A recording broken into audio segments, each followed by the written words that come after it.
Hey there. Today I want to talk about communication. It's one of our mindsets and it's so important when we think about the health of the school. As teachers, staff members, administrators, we want to be incredible communicators because we need each other to do the work that we do. We have a lot of tools here at Mount Vernon, and I'm going to talk through them and give some high-level ideas about how we can use them most efficiently and effectively. The first is Slack. Slack is our internal communication tool. We also use it for things like fire drills and emergencies, so we ask that everybody has Slack on their computer or phone or both. Slack is kind of like a megaphone and a telephone. There are channels where you can let all staff or all of a division know something important, and you can direct message someone. Within Slack, there's opportunities to join calls, to add attachments, and it's a really powerful tool once you know all that it can do. But we want to make sure that we use it sparingly and be aware of teacher schedules. Sometimes I'm tempted to just message a bunch of people as I'm getting things done, and then I realize, oh, if people are teaching, they're probably getting dozens of Slack messages as soon as they finish teaching, and that can be overwhelming. So make sure you think about what needs to be in a Slack and use it very efficiently. There don't need to be lots of introductions and hellos and how are yous. Really the whole point of Slack is that we can be quick with our communication, and they're for those logistical pieces where you just need some type of information and you're just asking something very logistical. Email is something we want to use when we have multiple layers of information. This might be something like a weekly update from a division head, or it might be something like Mustang Rally where there's a lot of parts and someone really needs to be able to understand a broader context. We want to be able to use email sparingly as well, because if it's going to be a little more involved, think about someone's capacity to read emails.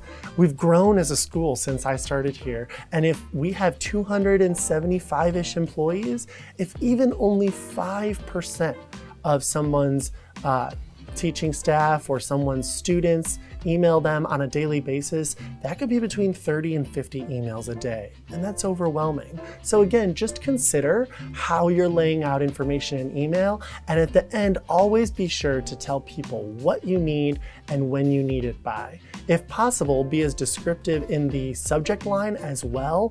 That way, we can really make sure that we're using email well, that people don't get overwhelmed by kind of mysterious emails with lots of information. Be clear about what receivable you would like back and what kind of timeline you're on.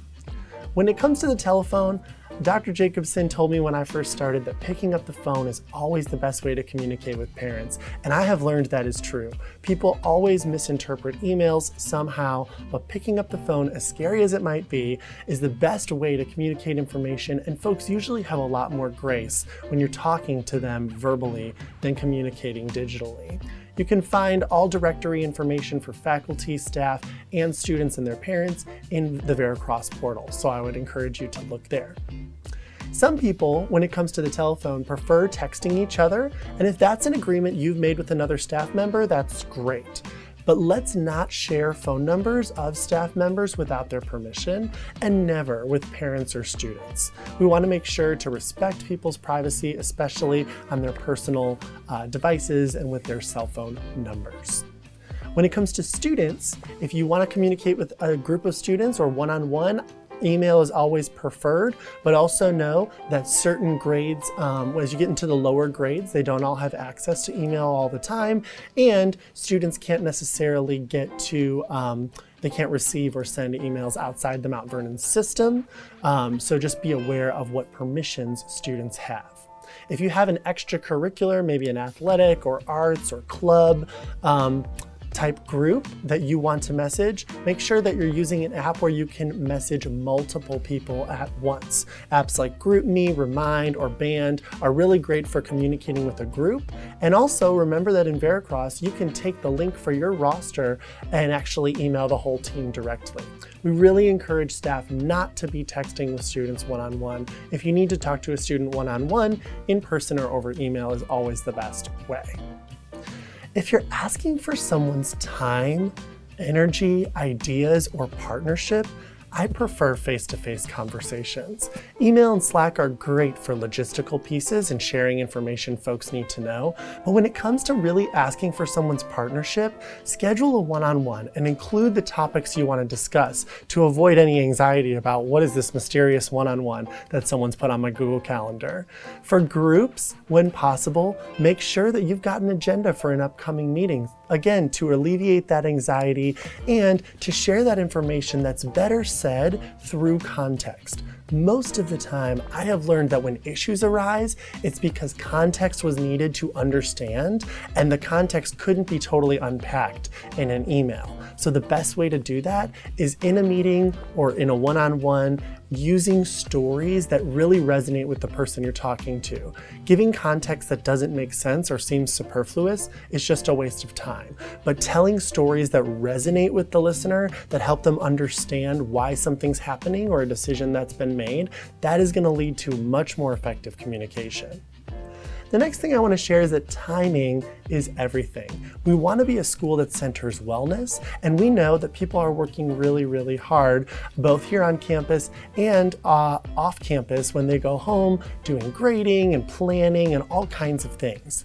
If you are emailing or Slacking folks outside of that like 7 a.m. to 4 or 5 p.m. range, go ahead and schedule your messages so they're not getting pinged with emails and Slacks at 9 or 10 at night.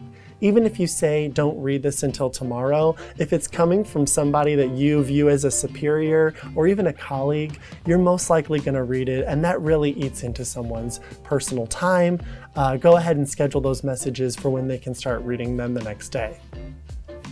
In communication, there always needs to be that element of grace. Christy talks about grace all the time, and we know that this year something will be forgotten.